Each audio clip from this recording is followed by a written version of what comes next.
On commence avec le London GT ayant regroupé plus de 810 joueurs. À la 4e place, nous aurons une liste taux en détachement Koyon. Dans les personnages, on commence avec 2 cadres Fireblade dont l'un aura l'optimisation Parangon du Koyon. La commandeur Shadowsun en tant que seigneur de guerre. Du côté des unités de ligne, on va avoir 2 unités de D-Breacher, en transport dédié 2 Devilfish, et pour ce qui est du reste, on aura une unité de 3 Crisis Starsize, une Ghostkill, une unité de Deep Icefinder, un Piranha, 3 Riptide, 3 unités de 3 Stealth, et pour finir, un Tiger Shark. Dans le monde des jeux de stratégie, il n'est pas rare de voir une unité modifiée pour être affaiblie en théorie, mais qui continue à s'imposer parmi les meilleurs. Cette fois-ci, c'est un appareil aérien qui déjoue les attentes, le Tiger Shark. Grâce à l'utilisation intelligente du stratagème arrivée précipité, les taux parviennent à contourner la pénalité de saut de tour lors de l'entrée en jeu, permettant au Tiger Shark d'effectuer une frappe aérienne dévastatrice alimentée par la doctrine du Koyon en milieu de partie. Combinée à la capacité des taux de déployer de nombreuses unités sur le champ de bataille, cette stratégie peut rapidement devenir insurmontable pour l'adversaire. L'impact de Forge World a souvent suscité des débats dans la communauté des joueurs, mais il faut admettre que ce choix était particulièrement pertinent pour cet événement. Le format UKTC, avec ses nouvelles cartes incorporant une ruine centrale de style Games Workshop, favorise une meilleure protection contre les tirs conventionnels. Cependant, le Tiger Shark échappe totalement à ces contraintes, survolant le champ de bataille et frappant ses cibles avec une précision redoutable. Cela résout l'un des problèmes majeurs des taux, à savoir l'exposition aux tirs directs, et optimise leur capacité à imposer leur rythme de jeu. Par contre, je vous déconseille fortement de l'utiliser sur les layouts WTC. Pourquoi? Je vous le laisserai découvrir. De plus, les Breacher Fish, la combinaison de l'unité de Breacher et d'un Devilfish, ont démontré leur efficacité, renforçant encore plus la solidité de cette liste. En définitive, le joueur a fait un choix intelligent en misant sur le Tiger Shark, capitalisant sur ses avantages dans un contexte où la domination aérienne est difficile à contrer. Sa performance, qui l'a mené à une solide 4e place, illustre bien la capacité des taux à s'adapter et à exceller dans un environnement compétitif exigeant. À la 3e place, nous aurons une liste Thousand Suns. Dans les personnages, on commence avec Harryman sur son disque, pour mettre Inferno, alors là attention, chacun aura sa petite optimisation. Le premier aura celle de l'Arcane Vortex, le second l'Umbralefic Crystal et le dernier le Lord of Forbidden Lore. En tant que seigneur de guerre, évidemment nous aurons Magnus le Rouge, et on finit les personnages avec un Prince Démon Thousand Suns. Du côté des unités de ligne, on va avoir 3 unités de 5 rubriques Marines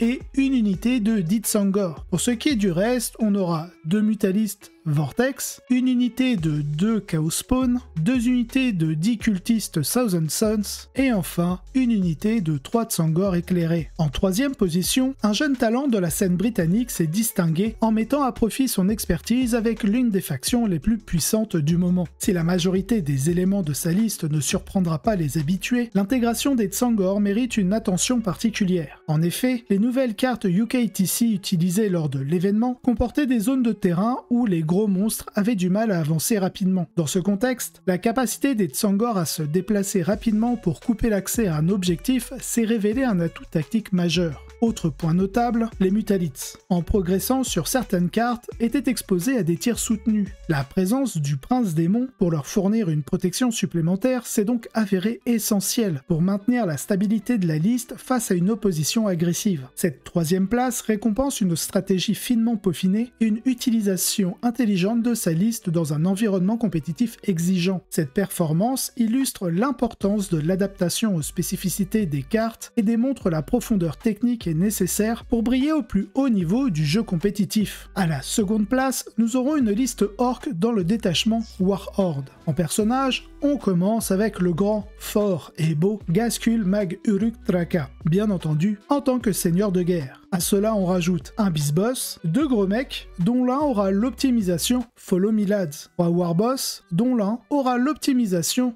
Cunning but Brutal. Du côté des unités de ligne, on va avoir une unité de 10 Beast Naga Boys, 2 unités de 20 Boys, en transport dédié 2 trucks, et pour ce qui est du reste, 2 unités de 5 Burna Boys, 2 unités de 11 Gretchen, une unité de 2 Mega Nobs, une unité de 5 Nobs, et 2 Battle Wagons, à chaque fois équipés de l'Art Case. L'armée orc Warhorde a montré tout son potentiel lors de la finale. Malgré les divers nerfs que cette faction a subis après la sortie du codex, l'une des forces majeures de cette liste réside dans sa capacité à maximiser l'impact des tours d'engagement avec une WAG dévastatrice, surtout lorsqu'elle est menée par un joueur expérimenté. L'ajout de gros mecs aux unités de boys combiné au Warboss permet de multiplier les forces de frappe et d'augmenter considérablement les chances de réussir un tour décisif. Cette stratégie repose sur l'idée d'envoyer des blocs d'infanterie au contact de l'adversaire le plus rapidement possible en permettant à l'unité de traverser les unités adverses durant leur avance via la capacité du gros mec, afin de charger plus facilement à travers les lignes de cordon pour ensuite charger les unités et les détruire au corps à corps. Les nouvelles cartes du format UKTC utilisées lors de l'événement ont également joué en faveur de cette approche. Ces cartes offrent des zones isolées, notamment dans les coins, où des unités de mêlée peuvent se déchaîner sans être exposées aux tirs provenant du reste du champ de bataille. Ce positionnement avantageux permet aux orques de préparer leurs attaques tout en minimisant les pertes causées par des tirs à longue distance, une tactique cruciale pour conserver la pression sur l'adversaire. Cependant, durant la finale contre les Space Marines du chaos de Liam, cette approche a montré ses limites. Les forces chaotiques bénéficiant d'une plus grande flexibilité stratégique, notamment grâce à des mécanismes de combat en premier, qui permettaient à Liam de dicter les engagements et de neutraliser les unités orques avant même qu'elles n'aient l'opportunité de frapper. De plus, la présence d'un armement plus développé chez les Space Marines du chaos, y compris des unités rapides comme les Predators et la menace de tir indirect des Oblitérators, a contraint les orques à prendre des risques pour forcer des engagements. Cette pression constante a mis les orques dans une position où ils devaient espérer des frappes réussies sans garantie de succès, rendant difficile le contrôle du rythme de la partie. En fin de compte, bien que la liste orque ait montré une grande efficacité tout au long du tournoi, la combinaison de la supériorité tactique des Space Marines du chaos et de leur capacité à contrôler les engagements a fait pencher la balance en faveur de Liam. Cela souligne les défis auxquels les orques doivent faire face lorsqu'ils ne parviennent pas à submerger l'adversaire rapidement, et la nécessité d'adapter leur approche face à des armées capables de contrer leurs frappes,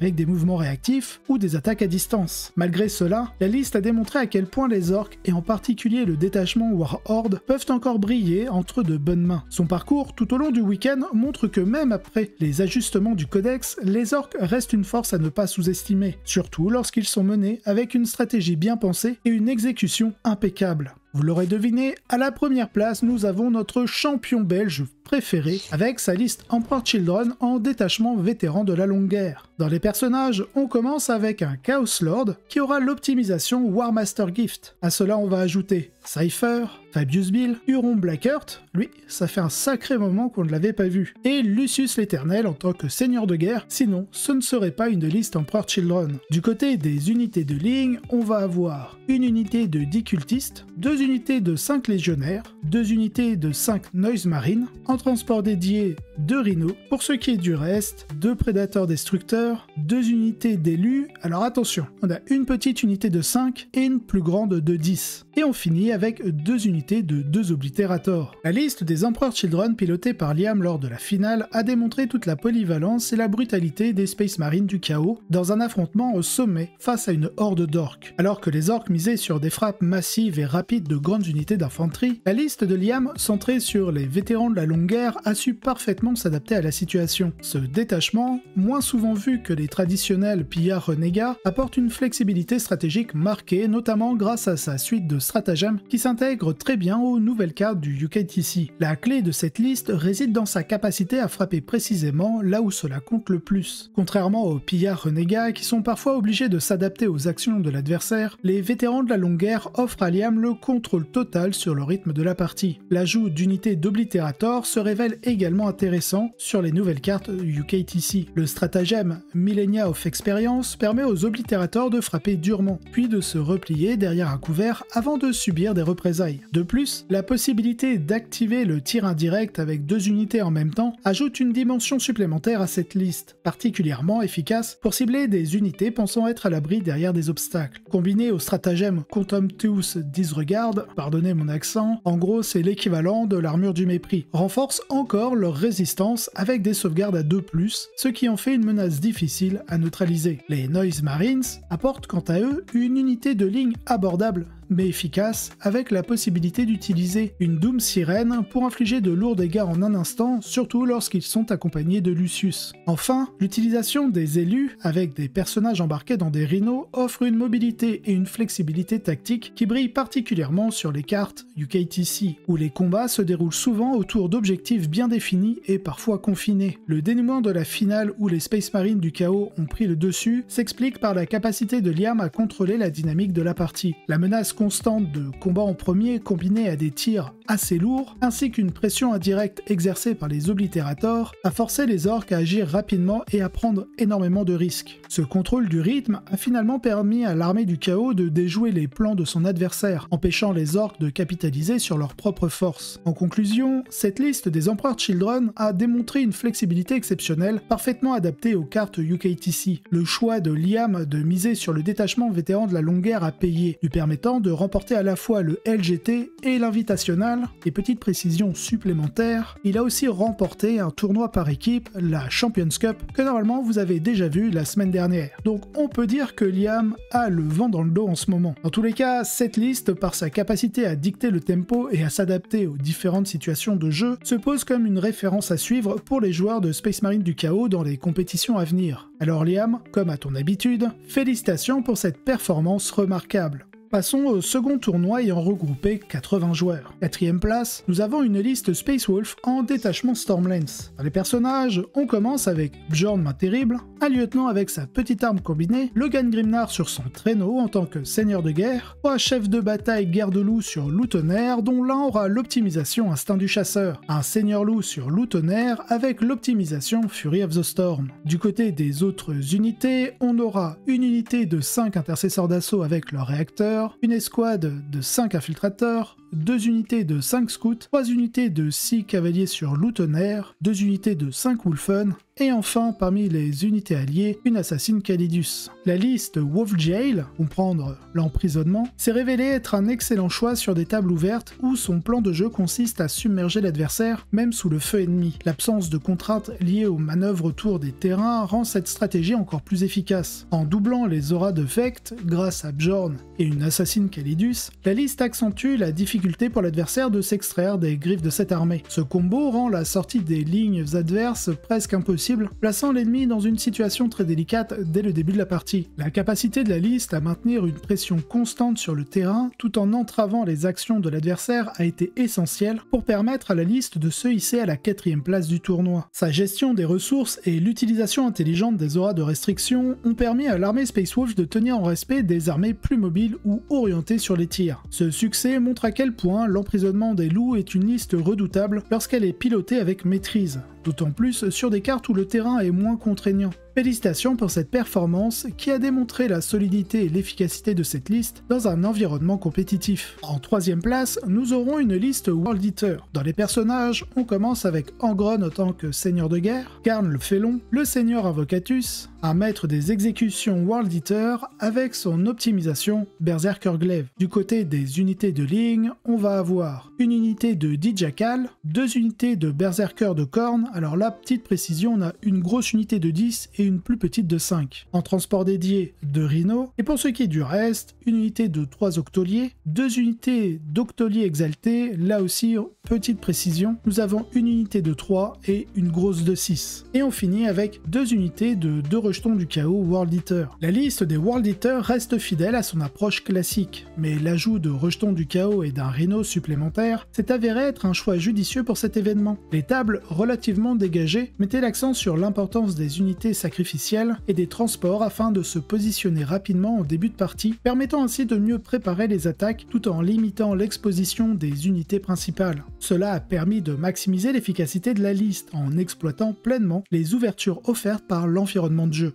Cette construction montre l'importance de pouvoir anticiper les besoins en fonction du terrain et de la stratégie globale. L'ajout de ces unités sacrifiables et la possibilité de mettre en place des positions clés avec les rhinos ont clairement contribué au succès de la liste lors de l'événement. Bravo pour cette place bien méritée. À la seconde place, nous aurons une liste Adepta Sororitas dans le détachement bien connu des porteuses de flammes. Dans les personnages, on commence avec une chanoinesse avec réacteur dorsal et l'optimisation Righteous Rage, de Dialogus, Morvenval en tant que seigneur de guerre et le triomphe de Sainte-Catherine. Du côté des transports dédiés, on aura 2 Immolators. Pour ce qui est du reste, une unité de 3 arco-flagellants, 3 castigators. Alors au niveau des équipements, je précise qu'on a 2 autocanons et 1 battle canon. On rajoute 2 unités de 10 Dominion, une unité de 3 Parangon Warsuit et 3 unités de Séraphine. Là aussi, petite précision, on a une grande unité de 10 et 2 plus petites de 5. L'Adepta Sororitas restent fidèles à leur style de jeu. Elles vont vite et elles brûlent tout sur leur passage. Cela n'étonne plus personne, mais toujours aussi efficace. Une mention spéciale pour la chanoinesse et ses réacteurs dorsaux, équipés de l'optimisation Righteous Rage, ajoutant un punch et une mobilité intéressante à la liste. Elle peut soit renforcer une unité de Séraphine, soit servir de missile solitaire, capable de décimer une unité adverse à elle seule grâce au buff supplémentaire qu'elle reçoit. C'est un plaisir de voir cette option tentée, apportant un petit vent de fraîcheur à une construction déjà très connue, vue et revue. Bravo pour cette performance. Enfin, à la première place, nous aurons une liste Blood Angel,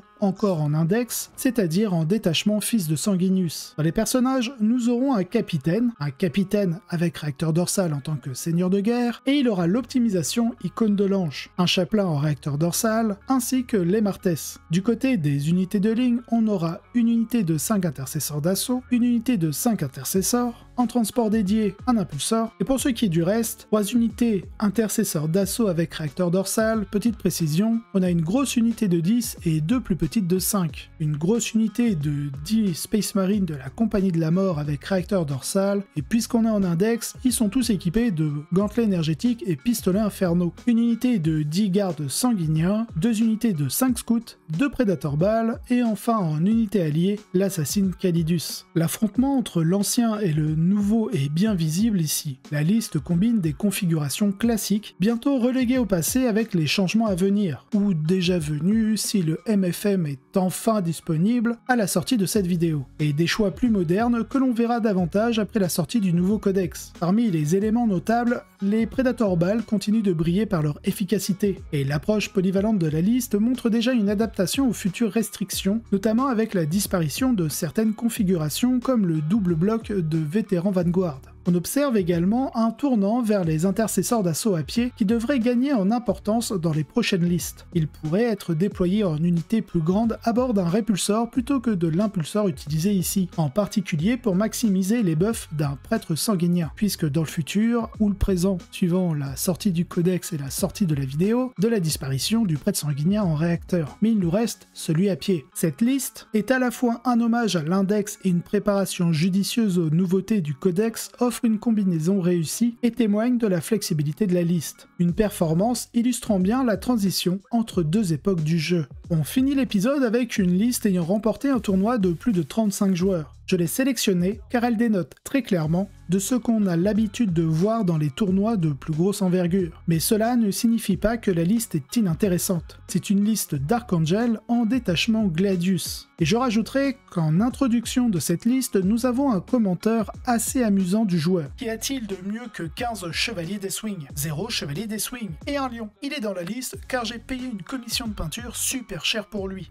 Allez, cela vous donne déjà un avant-goût, donc passons à la liste. Dans les personnages, on commence avec un apothicaire biologis, avec l'optimisation discipline de tir. Azrael, un judiciaire. Jusque-là, vous allez me dire, mais Bjorn, c'est comme d'habitude. Là, je vous dirais ouais, mais on rajoute un librarian Phobos qu'on n'a pas vu depuis longtemps, 3 lieutenants avec leur arme combinée, et Lionel Johnson en tant que seigneur de guerre. Du côté des unités de ligne, on aura une unité de 5 intercesseurs d'assaut. En transport dédié, un impulsor. Et pour ce qui est du reste, une unité de 6 éradicators, une unité de 5 infiltrators, 2 unités de 6 compagnons du cercle intérieur, ainsi qu'un Land Raider Redeemer. Le titre de cette liste annonce clairement la couleur, et décrocher un trophée avec une telle approche est un véritable coup de force. Cette construction tire parti d'une combinaison de transport et d'unités à la fois petites physiquement mais redoutables, rendant l'armée étonnamment facile à dissimuler sur le champ de bataille. L'utilisation des doctrines de combat permet de déclencher des tours d'attaque particulièrement meurtriers, encore plus que dans les variantes classiques de Deathwing. L'aura de Lionel Johnson et les compagnons du cercle intérieur, avec leur sauvegarde invulnérable ou leur capacité à combattre en premier, selon les besoins, confère à l'armée une résilience appréciable. Cela permet à l'adversaire d'être attiré plus profondément dans un piège avant que les grandes épées des compagnons du cercle intérieur ne frappent pour finir le travail. De plus, les nombreuses unités agents solitaires permettent de contester des objectifs ou de contrôler certaines parties du champ de bataille sans trop s'exposer, renforçant encore la stratégie de pousser l'ennemi à se rapprocher pour ensuite être frappé par des attaques dévastatrices. Cette approche innovante, se démarquant des configurations habituelles, a apporté ses fruits lors du tournoi. C'est une excellente performance qui a su exploiter les subtilités de cette liste avec brio. Si vous avez apprécié cet épisode, n'hésitez pas à liker, vous abonner et laisser un commentaire. Cela aide énormément au développement de la chaîne, et je remercie tous ceux qui le font. Si vous voulez avoir les épisodes en avance et sans publicité, vous retrouverez en description le lien directement vers ma page Tipeee, ainsi que d'autres contreparties. De plus, vous aurez un lien d'affiliation du partenaire de la chaîne, My Hobby Place, si vous souhaitez passer commande. Allez, sur ce, je vous souhaite un excellent wargame.